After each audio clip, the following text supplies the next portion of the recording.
бинандагони азизу арҷманд, ассалому алайкум. Мо ин навбат тасмим гирифтем бобати бемории сактаи майнаи сар истода бошем. сактаи майнаи сар ин вайроншавии шадиди гардишкуни майни сар дар яке аз рагҳои майни сар мебошад ки ин ба некроз яъне ки фавти ҷарроҳии асаб оварда мерасонад. аломатҳои ин бемориҳо ба ду гурӯҳ тақсим мешавад. ин аломатҳои умуми майнавӣ ва ачаговӣ мутамарказ. ба аломатҳои умуми майнавӣ инҳо дохил мешавад: дилбеҳузурӣ, дарди сар, сарчағзанӣ, то ҳатто қайкунӣ, баландшавии фишори хун. ба ачаговии симптомати яъне ки мутамарказ дохил мешавад ин асимметрияи литса, яъне ки качшавии рӯй. вақте ки ин аломатҳоеро дидан, бисёри беморон, наздикони беморон ба хатогиҳои бузург дарс медиҳанд. ва он чӣ гуна хатогӣ аст духтур? ҳар як 15 дақиқа ё 5 дақиқа чин мекунанд, боз дору метиҳанд. Чун аз пеши худ фишорпаскунанда метиҳанд. ва ин агар сактаи камхунӣ бошад, масалан ба сактаи хунрезӣ оварда мерасонад. айсоби ки давление ки паст мешавад, онҷо бо хуншорӣ боз зиёд мешавад. адамба надониста ҳар гуна дору додан лозим нест, чунки як дору додан вай баъд аз 30 дақиқа баъд таъсираш мефаҳмад.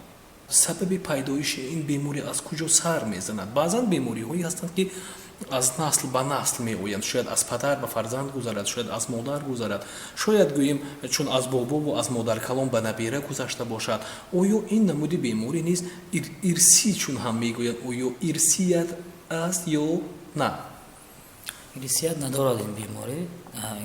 ирсият гурӯҳи хавфноки одамҳо ҳаст ки ин одамҳое ки аз синни соли 50 боло, одамҳое ки бемории фишорбаландӣ доранд, одамҳое ки гирифтори диабети қанд мебошад, одамҳои фарбеҳ, якум дараҷа, дуюм дараҷа, сеюм дараҷа, одамҳои фарбеҳ ва инчунин одамҳои камҳаракат, чунки дар фаъолияти ҳамарӯзашон ҳаракатшон кам, аз ҳамин сабаб хун ғавс мешавад, аз як боиси сабаби ба сактӣ гирифтор шудан мешавад. ва он одамҳое ки одатҳои бад доранд, мисоле сигоркашӣ, нашамандӣ, зиёд нӯшидани машруботи спиртӣ, инчунин одамҳое ки бемориҳои хун доранд, бояд эҳтиёт кунанд. бисёри ҷавонҳо дар ҳоли ҳозир ҳар хел энергетико ҳаст, аз ҳамон истифода мебаранд. яъне он хуб аст?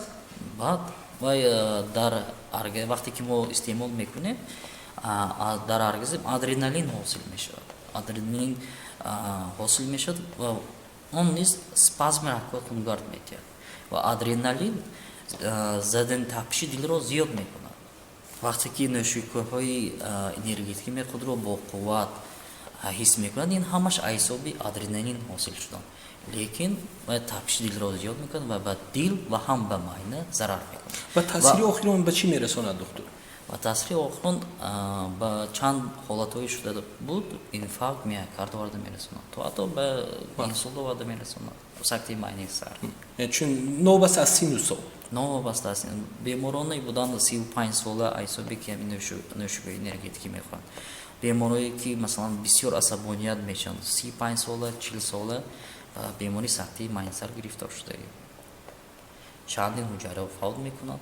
вақте ки мо бисёр асабонӣ мешем, дар кор бисёр асабонӣ, вай ҳазорҳо миллионҳо мемекунад. бисёр дар ҳозира замонҳо мегӯям ман фаромӯшхотир, ин маш айсоби асабоният, ӯже ки ҳуҷайраҳои асаб фавт мекунанд, фаромӯшхотирӣ, асабоният. ва яъне мо духтур метавонем гуфт ки фаромӯшхотириро ҳам як намуди беморӣ номид ё иштибоҳ мекунем, ё беморӣ нест фаромӯшхотирӣ? фаромӯшхотирӣ ин айсоби бисёр асабоният мешавад. вақте ки анамон сикл вайрон мешавад, одам асабоният мешавад, одам ҳаяҷоннок мешавад, раздражённый мешавад. ва инҷо боз нафари дигар суоли дигар пеш оварданд, гуфтанд ки чарои мӯи сар сафед мешавад. оё аз асабонӣ шудан сафед шуданаш мумкин аст? ин асос аз вайроншавии муводили моддаҳо ва витаминҳо мебошад ва ирсият низ дорад, хусусиятҳои Яъне аз насл ҳам ирсиятӣ дорад. Ташхис мегузаронем, муроҷиат кунанд, тавбат мекунем. این نوبت در مهمانی برنامه ما محترم امینов محمدجان مبینجانویچ دکتری عصب‌شناسی مرکزی سلامتی شهری رقم 4 تشریف داشتند و ما بابت بیماری سکته معنی سر صحبتی داشتیم. در فرجام برای هر یک شما خانه آباد و سالمی تن را تمام میکنیم. چون اینکه که گفته شد عصب‌های خود را احتیاط کنید تا آنکه همیشه سالم و بردان باشید. خیر.